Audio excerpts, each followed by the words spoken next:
Hey, everybody, Elizabeth Nader back with you tonight with the Nader Narrative, bringing you all these important candidates we have running this year in New Jersey, from Board of Education, City Council, all the way up. You guys know how important this election is. Tonight is no different. I'm really excited to talk to a very valuable woman who's running for Board of Education in Springfield. Yelena Zolotarsky, welcome to my show.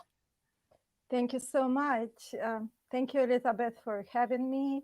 And to people watching, thank you so much for your valuable time. Well, tonight is about letting people get to know who you are, your background, your passion, why you're running. You're one of these individuals who has stepped up in a time in which we are all very concerned about education, our children, what's going on in the Board of Educations in all these towns. So you are one of those patriots who is looking to serve the public in this way. And I think that's very exciting. So let's get to know you. So first of all, Yelena, let's start with your background. You have a beautiful accent. So tell everybody where you're from and what your story is. So I'm from Russia, or what we call former Soviet Union. Yeah. I was born in Moscow, born and raised, and graduated from college there, organic chemistry. And when I was 29, I moved to United States or emigrated. I'm Jewish, and because country was behind the iron curtains and we couldn't leave, and all of a sudden we could. And in America, conditions were created for Jewish people to come legally and get a green card, and 5 years later get a citizenship. And that's how I got there. And professionally, my background, I'm organic chemist. I graduated in Moscow and started working a little bit there. And then we moved here, and it was very easy to find a chemist job in New Jersey.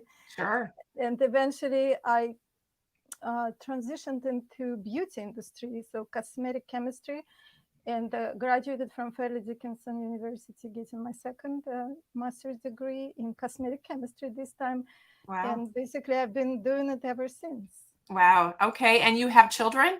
I have 2 children. I have 2 daughters, and they both already graduated colleges. They're working. Okay. And they've been through Springfield school systems. My younger daughter was born here, so she went through the whole, like all 4 schools here. Right. All the grades. So you have Yeah, firsthand experience as a mother with your children going through the Springfield school systems. So with that kind of background, obviously a really intelligent job and really interesting career, all of a sudden now you find yourself running for Board of Education. So what made you finally decide, I've got to put my hat in the ring, I'm going to get my name on that ballot? Why are you running? You know what? There are 2 factors. One, I consider fun fact, but I did teach chemistry in Moscow in high school for like a year and a half, shortly before we left for America. And even I don't have a teacher's degree per se, and it wasn't even easy for me to get a job as a teacher in Moscow, because they also require a teacher's degree, but with some conditions they let me teach. And I loved it. I absolutely loved teaching.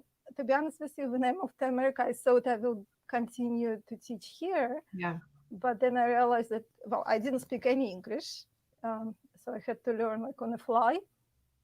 And I realized that it's going to be a huge limitation, even if I did get second degree. I could get second teaching degree, but Right. somehow English being second language kind of stopped me, and my other career already started. And so I even now sometimes I think that, because I know that people transition to teaching sometimes, Right. and I have a neighbor, he's a principal, not in Springfield, in other city, another town in New Jersey, and he tells me all the time, "Oh, you could totally be chemistry teacher. We need female chemistry teachers."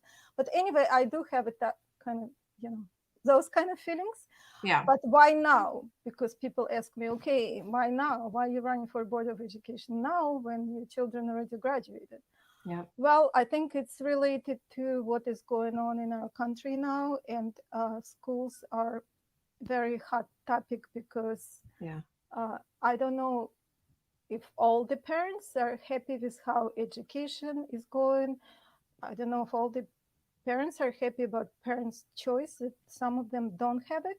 And I have a feeling that those people, those parents, they just know their opinions just completely being ignored. Yeah, And it's I true. want to be a very small voice. I know I'm going to be very tiny, small voice, but I want to be voice for those parents. I want to understand why they're not being heard, why they're not being, Yeah, why they're being ignored. yeah, And that's my second, probably the biggest motivation why I'm doing it now. Because when my children were in school, I didn't feel like that at sure. all. Sure. Well, Not. times have changed a lot, Yelena. We certainly are not where we were 10 years ago. And now we know that parents showing up at Board of Education meetings are being called domestic terrorists. I mean, it's really out of control. But, parents are very concerned. And so you have a love for education, which is great. And additionally, you want to serve. So let's go through some of the issues. I just want you to kind of weigh in on them because I think many of these issues are the same from city to city. Each town, of course, has its own unique challenges, but some of the overriding issues we're seeing in New Jersey schools. First of all, the mask mandate. Now, that's coming from the governor. The schools have to follow it legally. However, I think it's important to everyone to know where a candidate like you stands on the issue. Do you support it? How do you feel about it? Weigh in on the mask challenge. First of all, Elizabeth, I don't know if schools have to follow mandate legally, because this kind of mandate governor can only issue during state of emergency, which right Yes. now New Jersey we don't have it. Right. I don't know legality of this mandate, how true it is. Yeah. What bothers me that schools, as far as I know, and again, maybe I don't know anything, but I'm sorry, everything. But Yeah. another issue I didn't mention, but it's kind of big for me: transparency. There's very little transparency how school boards or schools address those issues when parents come up and speak up. Maybe they're doing very hard work behind the scenes to fix it for them, but we don't know anything We don't about know. it. Right. Right. So that's why, from where I stand, I don't see school boards or schools fighting against it, this illegal mandate. Yeah. And as far as my position on masking children, there is very little evidence that masks helping, but there is a lot of evidence that masks are harmful for children. And I think it has to be optional. For the life of me, I don't understand why parents who want their children wear the mask, why do they demand other children wearing Right. the mask? Because masks, if they believe that masks are helping, then Right. their child is protected. So to me, there's no logic to it. But parents are suffering and children are suffering, those who Yes. don't want masks. Those Yes. who are concerned, and there is some evidence of depression and anxiety among the children, and it's very possible mask related. Also, it's like so absurd because they leave school and they immediately, I see it here, I live near all three schools here Yeah. in Springfield. They leave the schools, they remove their mask, and then they hang out all day without masks. So what's the point? Why all this controversy? Why don't just have It doesn't normal make life? sense. It doesn't, and you're a scientist effectively. You really are. You're an organic chemist, you're a scientist. So your brain thinks in a logical way and you look at evidence and reach conclusions and hypotheses. And when you think that way, ironically, where is the science? It's hard as a true scientist who's not being political but being honest to find anything to support this. And I do think you are right too that this is a legal issue, that he really doesn't have the right, but of course schools are hiding behind, many of them are afraid. So your position clearly is this doesn't make sense. It should be an option. And optional. Okay. Do you have a similar view when it comes to, now this is not a Board of Education weigh-in right now, but of course we're looking at potentially the vaccine being mandated for children to go to school. We think we're close to that, especially if, God forbid, Murphy wins re-election. What is your position on that issue? Very scary. Yeah, my position is also should be optional. Parents have to have a choice. Yeah. Because, first of all, we know that children are not risk group. We also know that vaccine doesn't work the way we thought it will. So people still can get sick and transmit. Right. And third of all, it's really experimental drug. Yeah. It's not approved by FDA. Something else was approved by FDA. We know nobody knows what was approved by FDA. Yeah. I understand about vaccines. Schools demand for child diseases, which are already, challenged and checked over time. And some parents who don't want Right. to vaccinate their children, I believe they have a way out, medical or religious exemption. Correct. So in this case, nothing, not even if you previously, not even your own immune system, if you previously already had COVID. So the whole idea about vaccinating 100% of population is not possible. It's not even possible. No. But is it practical?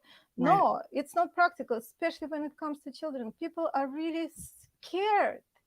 They're scared. They would rather their child had COVID than given this vaccine. Yeah.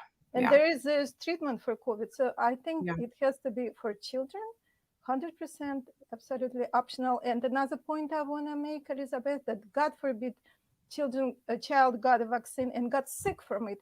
Who is going to deal with it? School?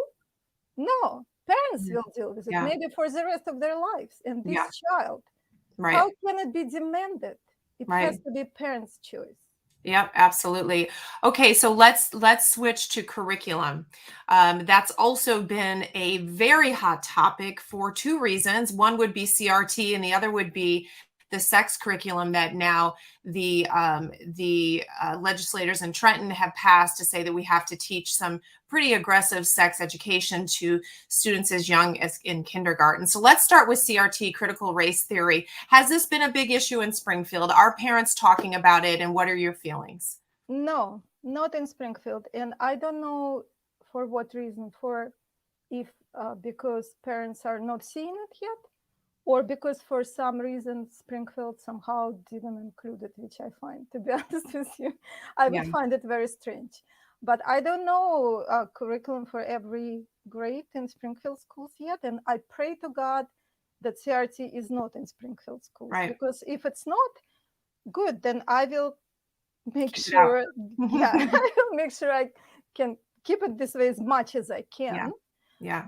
But somehow I think it's somewhere here and there. But, I told parents, I'm in touch with a lot of parents, and I told them, guys, you need to investigate if you are worried, because this subject came up. If you are worried about CRT in Springfield schools, then you need to check for your children's grades if CRT is being taught or not.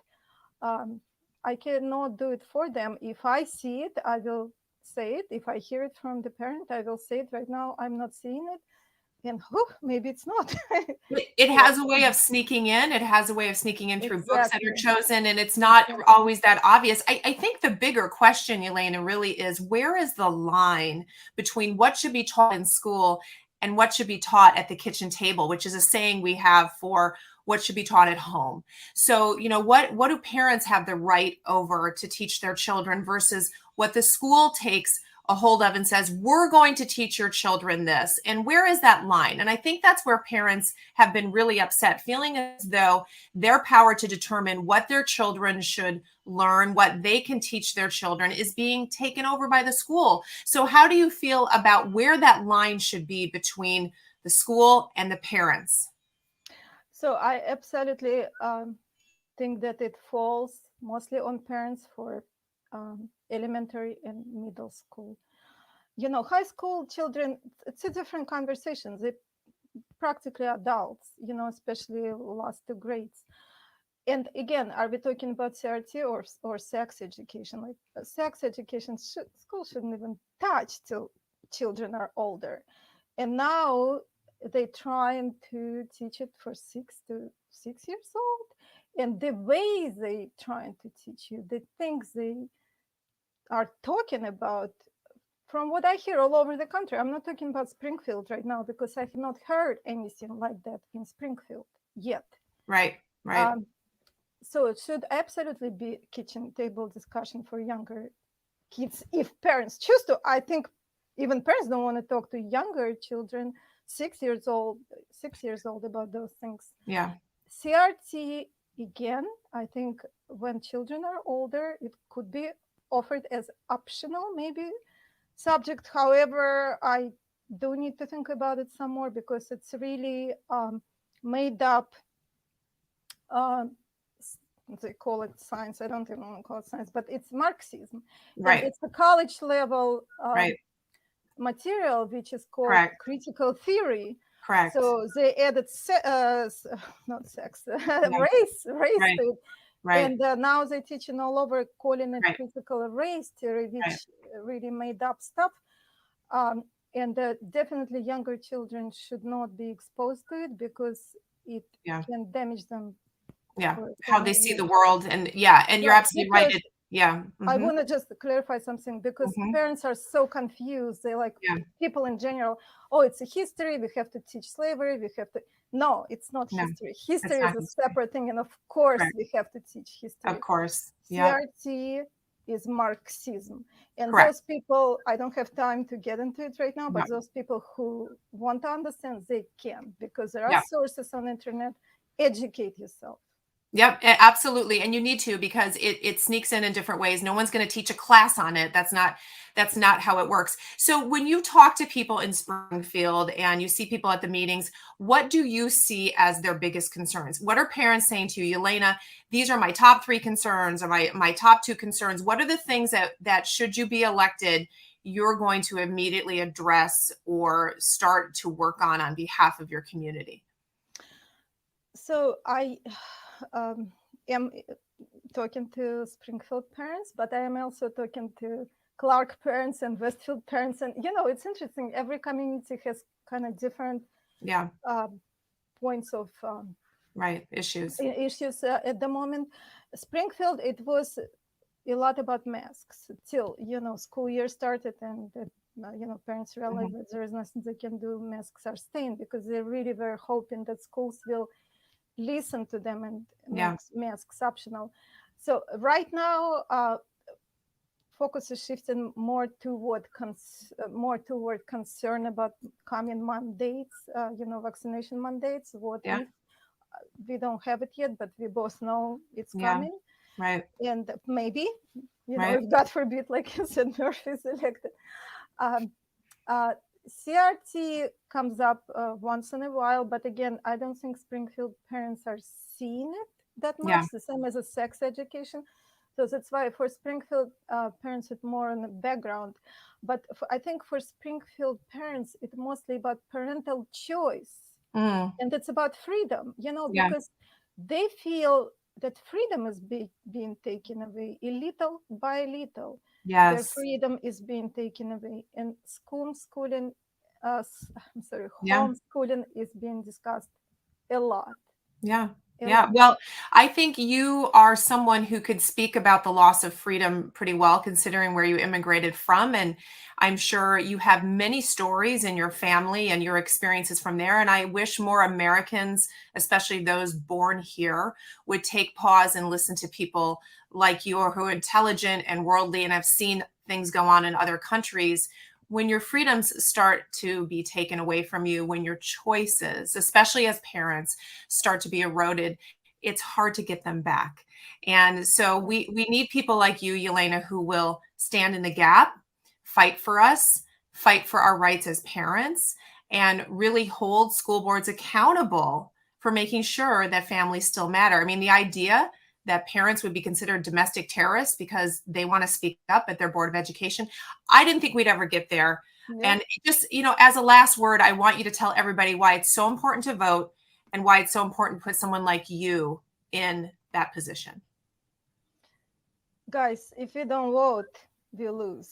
So go vote. I know how a lot of us feel about election, but that's the only way for us to express. If we don't, then we lose. We Yeah. lose. Yeah. And please vote for me and tell your friends because, like I said, in my small way, I want to make sure we don't lose freedom. Absolutely. And we appreciate you doing that. And to everyone listening, please share this, especially with anyone that you know who is in Springfield. Early voting started Saturday. So everyone can actually go vote now. as we know. And of course, the actual election day, traditional election day, is next Tuesday. So voting is happening now. So Yelena, I just want to thank you so much for coming on. I love your spirit. I love your voice. Thank you so much, Elizabeth. Can I plug in my Facebook page? Please do that. Yelena for Springfield, BOE. Please go. My story is there and some other information. Please Excellent. Excellent. All right, Yelena, thank you so much. Best to you. Thank you. I'm praying that you come across the finish line and are able to serve your community. We really need more people like you. We appreciate you. Thank you, Elizabeth. You are welcome. And to my audience, guys, we'll see you soon with another